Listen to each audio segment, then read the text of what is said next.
As incorporações imobiliárias sempre foram um tema muito importante nas discussões sobre o desenvolvimento do setor imobiliário. Elas se submetem às diretrizes estabelecidas pela Lei 4591 de 1964. Trata-se de uma atividade que busca promover a construção para alienação total ou parcial de empreendimentos compostos por unidades autônomas. Logo, é necessário compreender bem como funcionam os diferentes agentes compreendidos na cadeia dessa atividade para conquistar novas oportunidades e oferecer segurança aos clientes.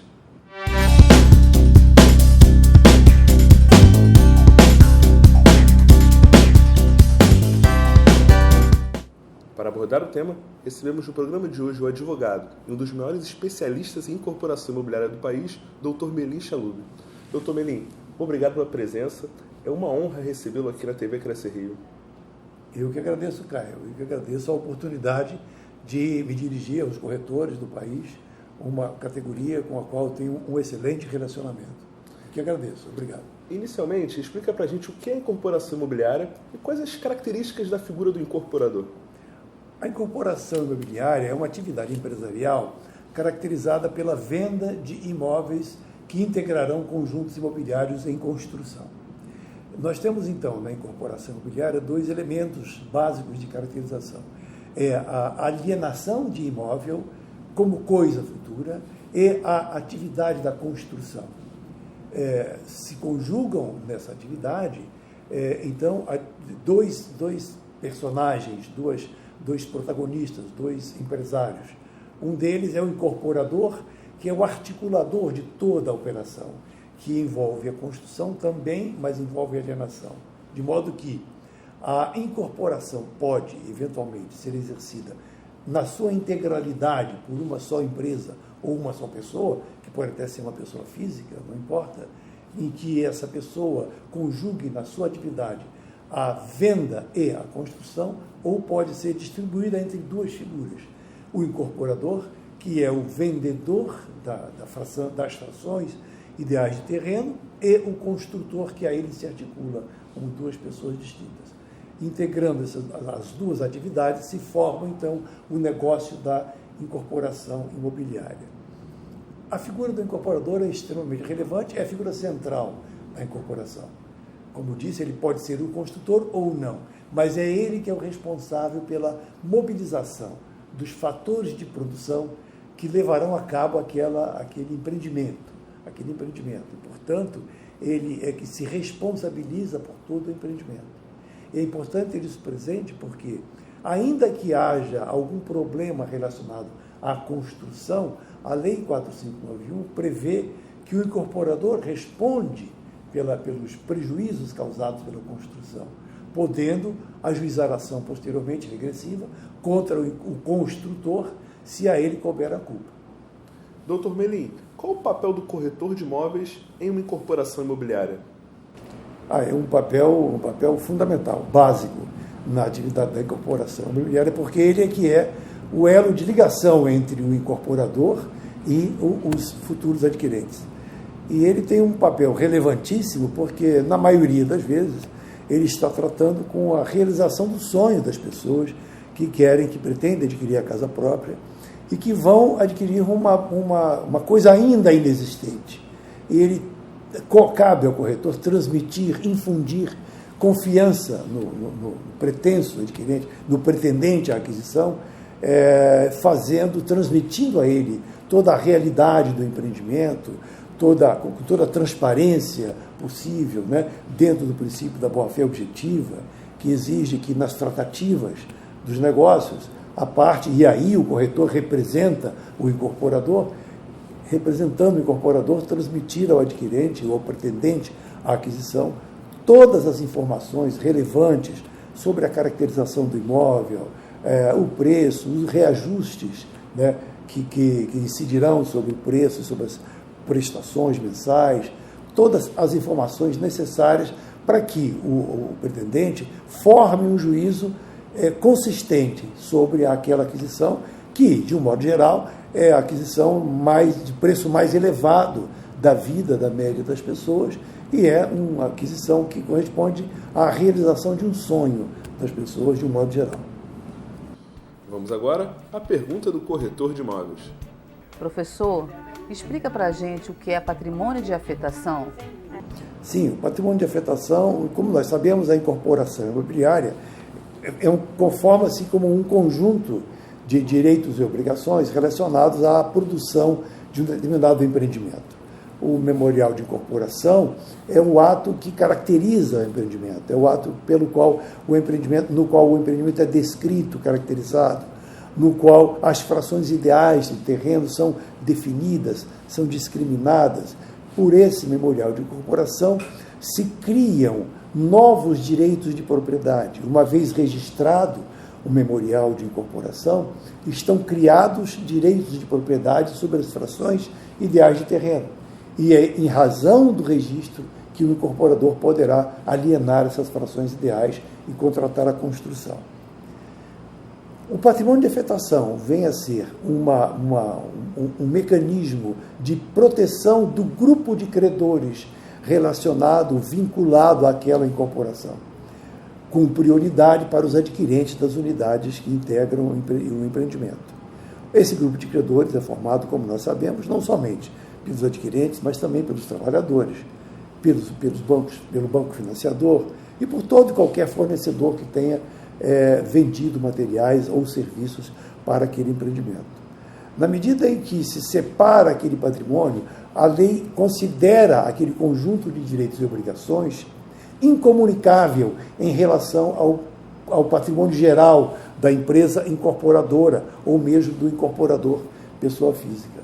Sendo incomunicável, esses direitos e obrigações dirigem-se ao cumprimento daquela destinação, que é a conclusão da obra e a entrega das unidades aos adquirentes, com a liquidação do passivo daquela incorporação.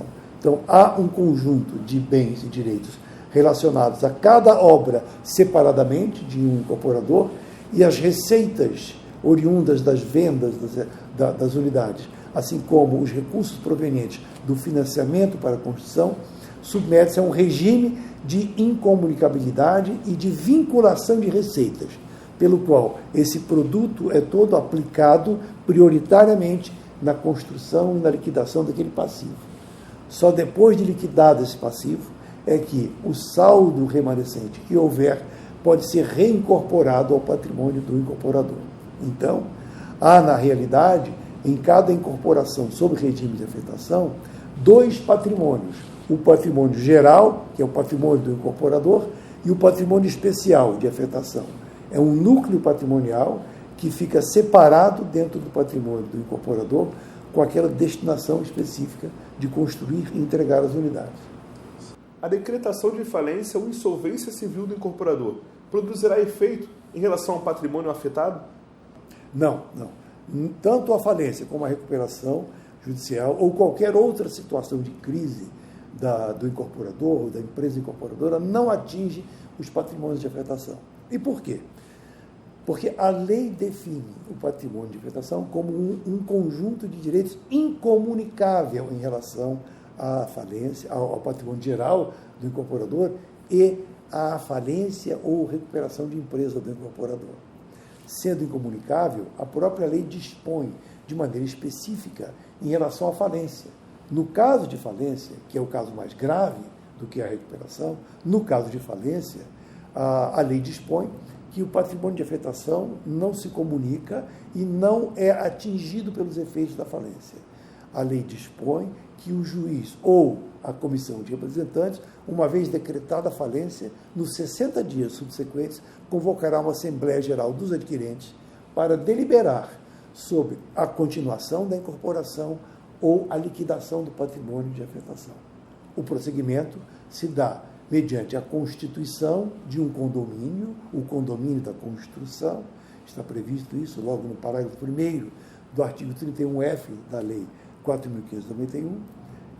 Nos 60 dias que se seguirem a decretação, é convocada uma Assembleia Geral, e nessa Assembleia os condôminos, então, decidem pela manutenção da comissão de representantes existente ou pela eleição de uma nova comissão, decidem a instituição do condomínio da construção e deliberam se continuarão a obra ou não. Na medida em que delibere pela continuação da obra, abrir-se-á uma conta corrente bancária em nome do condomínio, que será administrado dali em diante pela comissão de representantes. Caberá, então, à comissão de representantes, por meio dessa conta corrente bancária do condomínio, receber as prestações restantes, devidas pelos adquirentes, nos exatos valores constantes das escrituras de promessa de cumprimento, e aplicá-los na execução da obra. Uma vez concluída a obra, e havendo saldo positivo dessas prestações, a comissão de representantes deverá arrecadar esse saldo ao administrador da falência. E não havendo, eventualmente poderá ocorrer que não haja saldo positivo, porque pode ocorrer que a soma dos valores das prestações não seja suficiente para a conclusão da obra. E então, se os adquirentes tiverem deliberado pelo prosseguimento da incorporação, deverão aportar mais recursos do que os valores pelos quais contrataram as aquisições. E assim sendo, então, ao concluir a obra, haverá saldo a favor dos adquirentes. Então, esse saldo é um crédito que os adquirentes, então, habilitarão na falência. Pode ocorrer, diferentemente, na Assembleia Geral, os adquirentes se convencerem de que não é viável economicamente o prosseguimento da obra. E então eles podem decidir pela liquidação do patrimônio de afetação. Nesse caso, eles vão vender o terreno e os demais bens e direitos que compõem a incorporação, as acessões que há lá, as máquinas, etc., e vão pagar as dívidas daquele patrimônio separadamente, só daquele patrimônio, que, como já falei antes, não integra a massa falida, porque ele não é arrecadado a massa falida, ele vai prosseguir a sua vida independentemente do processo de falência. Então, uma vez liquidado, uma vez vendido esse acervo, o terreno, as acessões e os bens que integram o patrimônio de afetação, a comissão de representantes promoverá o pagamento das dívidas relacionadas a esse patrimônio, especificamente somente, e a seguir, então, distribuirão entre si o saldo que houver, e havendo ainda saldo, recolherão a massa falida. Ou não havendo saldo, havendo, ao contrário, crédito dos adquirentes ou de terceiros, esses créditos são habilitados na massa falida. Para finalizar, deixe o recado para o corretor de imóveis que está nos assistindo nesse momento. Agradeço muito a atenção de vocês, do que estão nos assistindo, e exorto os corretores de imóveis ao desempenho da sua importantíssima função de transmitir aos pretendentes à aquisição de imóveis todas as informações, com toda a transparência possível, dentro do princípio da boa-fé objetiva, para que os adquirentes tenham informações suficientes para tomar uma das decisões mais importantes da sua vida. Muito obrigado. Corretor de imóveis. No programa de hoje, você pode compreender as principais características de uma incorporação imobiliária. Esse é o papel do Mala Direta, abordar temas relevantes para o seu desenvolvimento profissional. Tem alguma dúvida sobre o mercado imobiliário? Alguma sugestão de tema para abordarmos aqui no programa? Então envie um e-mail para o endereço que está aparecendo aqui embaixo da tela. Lembrando que sua participação é fundamental para o crescimento da TV Cresce Rio. Aproveitamos para informar que foram lançadas novas edições dos livros Alienação Fiduciária e Incorporação Imobiliária, de autoria do Dr. Melim Charub, e podem ser adquiridos na editora Gen Forense. O link da editora se encontra na descrição do vídeo. Um grande abraço e até a próxima.